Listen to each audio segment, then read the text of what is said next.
नमस्कार दोस्तों, आज हम बात करेंगे माइंड रेखा की, जो कि हमारी जीवन रेखा के पास से निकलती है। ये हमारा गुरु पर्वत, ये निम्न मंगल उसके पास से निकल के आगे जाती है। आज हम बात करेंगे जिन लोगों की जीवन रेखा गुरु पर्वत से निकल कर जीवन रेखा से लिपटती हुई आगे जाती है, ऐसे जातक कैसे होते हैं। जिन लोगों की भी जीवन रेखा से निकल कर मस्तिष्क रेखा जुड़ी हुई आगे तक जाती है, ऐसा जातक, जिस जातक की जीवन रेखा से मिलकर मस्तिष्क रेखा निकली हो, ऐसा जातक परंपरावादी, ऐसा जातक अपनी माता पिता का आदर करने वाला, परंपराओं को मानने वाला, ऐसा जातक अपनी माता पिता की बात मानता है, उनका आदर करता है। और ऐसा जातक परंपराओं धर्म का पालन करने वाला, अपनी परंपराओं का पालन करने वाला, अपने धर्म को मानने वाला होता है। अब हम बात करेंगे दोस्तों, जो मंगल पर्वत से रेखा जीवन रेखा को काट कर मस्तिष्क रेखा निकलती है। ये रहा हमारा निम्न पर्वत, और यहाँ से अगर मस्तिष्क रेखा ऐसे जीवन रेखा को काट कर निकलती है तो ये ज़्यादा शुभ नहीं मानी जाती।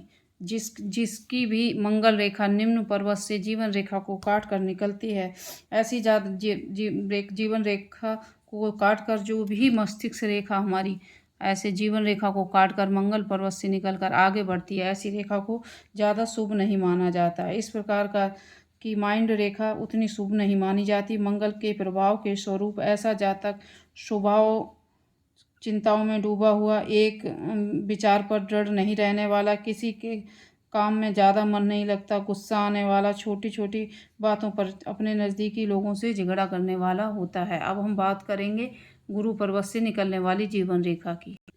अगर किसी जातक के गुरु पर्वत से ऐसे जीवन रेखा के पास से गुरु पर्वत से ऐसे रेखा निकले, माइंड रेखा निकले, गुरु पर्वत से निकले और थोड़ी सी हल्की सी मिली हुई हो, ऐसा जातक जिसकी भी ये माइंड रेखा बृहस्पति पर्वत से थोड़ी सी मिली हुई और होकर आगे निकलती है, ऐसा जातक बहुत ही अच्छा होता है। ये रेखा बहुत ही शुभ मानी जाती है। ऐसी रेखा वाला जातक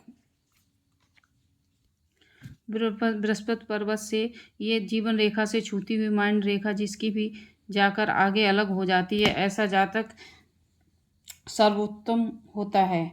वो अगर रेखा साफ और लंबी हो तो कोई भी अशुभ चिन्ह ना हो तो ऐसा जातक उच्च पद पर जाता है, बहुत सी महत्वाकांक्षी होता है, तीव्र बुद्धि वाला होता है, दृढ़ निश्चय वाला होता है, हमेशा प्रयत्नशील रहता है, ऊर्जावान होता है, दूसरों को प्रभावित करने वाला होता है, उनका नेतृत्व करने वाला होता है।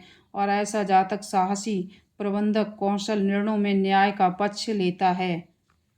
अगर बृहस्पति पर्वत से निकलने वाली जीवन रेखा माइंड रेखा जीवन रेखा को छूकर ना निकले, बिल्कुल पास से निकले, ऐसी निकले, तो फिर उसमें वो जो जीवन रेखा से जिनकी छूकर रेखा निकलती है गुरु पर्वत तक, तो वो सारे गुण तो होंगे लेकिन कुछ थोड़ा चेंज आ जाएगा। ऐसा जातक जिसकी भी जीवन रेखा जिसकी भी माइंड रेखा बृहस्पति पर्वत के पास से निकलती है लेकिन थोड़ी दूरी बनाकर निकलती है, ऐसा व्यक्ति जीवन रेखा जिसकी भी माइंड रेखा से दूर होकर निकले, ऐसा जातक जल्दबाजी में निर्णय लेने वाला होगा, उसके कार्यों की गति तीव्र होगी। इसमें बताए गए सारे पहली रेखा वाले गुण होंगे, पर वह चतुर होगा, आत्म संयम कम होगा, तथापि अपनी समस्याओं का हल करके आगे बढ़ेगा में कुशल होगा। परंतु ऐसी मस्तिष्क रेखा और जीवन रेखा में अनुसूचित जो दूरी होती है उसकी वजह से वह बहुत ही जल्दबाजी में काम करने वाला होगा, ज़्यादा सोच विचार नहीं करेगा और बहुत ही घमंडी होगा, जिससे वो आगे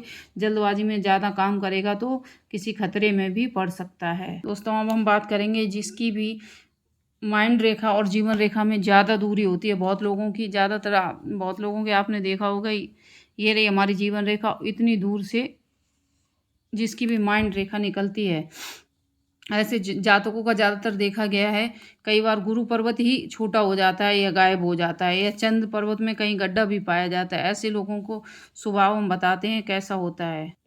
अब अगर जीवन रेखा मस्तिष्क रेखा, ये रही हमारी जीवन रेखा, ये रही मस्तिष्क रेखा, अगर इसमें अधिक दूरी हो तो ऐसा जातक बहुत ही स्वतंत्र विचारों वाला होता है, किसी भी चीज़ को की अति अच्छी नहीं मानी जाती, ऐसी रेखा को हम शुभ नहीं मानते। ऐसा जातक अपनी धार्मिक परंपराओं को, नैतिक परंपराओं की अवहेलना करने वाला और तर्क को तर्क में बदल जाता है और अपनी सामाजिक परंपराओं का बहिष्कार करेगा, धर्म को मानेगा नहीं और धर्म पे आस्था उसकी नहीं होगी, अपनी परंपराओं का विरोध करेगा। ऐसा जातक इतना विरोध करने लगता है कि अपने जो संबंधी हैं उनकी भी बात नहीं मानता, उनसे भी छोटी छोटी बातों पर झगड़ा करने लगता है। जीवन रेखा और मस्तिष्क रेखा के बीच में ज़्यादा दूरी शुभ नहीं मानी जाती। जय माता दी। प्लीज़ मेरे चैनल को सब्सक्राइब और लाइक ज़रूर करें और इतना देखने के लिए आप सब लोगों का धन्यवाद। इस रेखा में हमने आपको जीवन रेखा का उदय बताया, किस किस तरह से जीवन माइंड रेखा उदय होती है। इस रेखा में हमने उदय के बारे में बात करी। पार्ट 2 में हम बताएंगे किस तरह की जो रेखा कहाँ पे ख़त्म होती है और किस तरफ झुकाव होता है, तो उसके क्या क्या प्रकार होते हैं। तो दूसरा पार्ट ज़रूर देखें। जय माता दी।